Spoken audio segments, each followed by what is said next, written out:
Welcome, children. Today I'll discuss some of the important questions given at the end of the lesson. The hero, Michelangelo, and lines composed in a word on a windy day.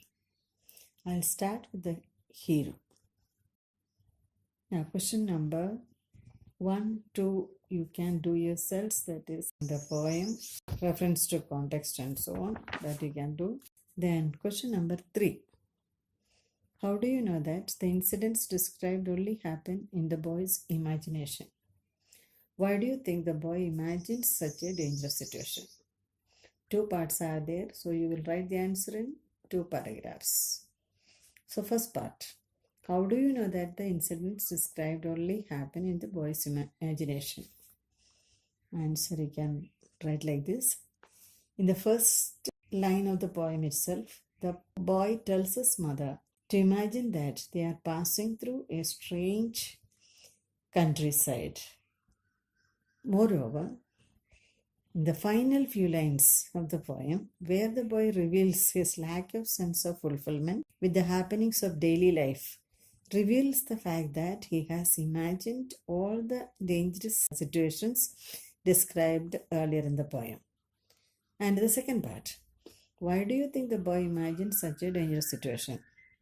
The boy imagines such a dangerous situation or thinks of such a dangerous situation because he is not happy with his ordinary dull life where nothing happens to give him an opportunity to show how brave he is.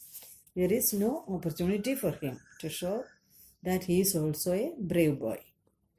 The next question, what response do you think the mother would give her son? Mother's response. The mother would perhaps be alarmed at her little boy thinks of such dangerous happenings.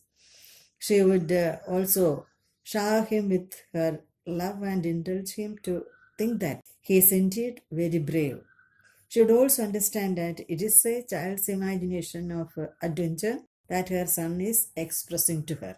This way also can be. The next one. The little boy wants to save his mother if a situation such as he imagines were to arise. But he also wants acclaim from certain others. Who are these people and why do you think the boy wants their appreciation? The boy has perhaps read about such heroes in storybooks and seen how they have been appreciated by their peers and the people around them. This is the reason why he longs for similar appreciation from his mother and the villagers and so on. He also wants his brother to learn or to understand about his heroic deeds and to be amazed at his courage and strength because he knows that his brother thinks him to be a delicate or a weak child. These are the tentative reasons. You can add whatever you feel like or you can improve upon yourselves. You write in your own words, please. Now I will discuss the question answers of Michelangelo. Question number 7, you please take. Rest you can do yourself, I feel. Why do you think Pope Julius gave Michelangelo so much time to find his Judas? Do you think Michelangelo deserved the duration of time he was given by the Pope? So in these 2 sections are there. First section's answer you will write like this. Why do you think Pope Julius gave Michelangelo so much time to find his Judas? The answer, Pope Julius gave Michelangelo a lot of time to find his Judas since by the time Michelangelo had almost finished painting frescoes on the walls and ceiling of the Sistine Chapel. So again he has to find Judas' face only. And do you think Michelangelo deserved the duration of time he was given? I feel it is yes, because Michelangelo deserved the time that he had been given because even Pope Julius had acknowledged that he was the only person who could have painted the Sistine Chapel. The painter's genius was evident from this itself. He had a passion for his art and would not rest till he found the right models for his work. So we can say that he deserved the time. When you are writing, you will write in 2 paragraphs because 2 questions are there. Now, what according to you is the central idea of the story? When we talk about the central idea of the story, We can say that it is about an artist's genius, but it is more about how circumstances affect human beings. Circumstances are very important because even Michelangelo's genius failed to imagine the face of Judas. It tells us that circumstances rule a large part of our lives, that we are molded by our circumstances in more than one way. The next question is, Mussolini had gone from being the radiant child whose face Michelangelo had given to baby Jesus to the beady-eyed man fit to be painted as Judas. What do you think could have been the circumstances that had caused this change in him? So the answer may be like this. As a child, Mussolini was a bright, radiant kid who inspired Michelangelo to give his face to baby Jesus with so much of innocence in his paintings. However, the little child was a street urchin and he, in all probability, lived a life full of hardships or difficulties. The hardships he had faced in his life had perhaps forced him to use every bit of his cunning and intelligence to survive each day of his growing life. And this must have forced him for cheating people and sharing their food by using malpractices. His experiences had mutated his nature. That may be the reason. The next question is, do you think Michelangelo was a genius? Use examples from the text to support your answer. We can say that Michelangelo was a genius because when he painted Gabriel, Angel Gabriel, we can see that he proved that he is an expert in painting. When the Pope asked him how and where he had found a face for Angel, Michelangelo replied by saying that he had not seen his face, but he had heard his voice in the Bible. He created the other characters in the Bible by taking inspiration from daily life, using a dead man as a model for carving the crucifixion, his own mother for Mary, and an urchin named Mussolini for the child Jesus, and Mussolini again many years later for Judas.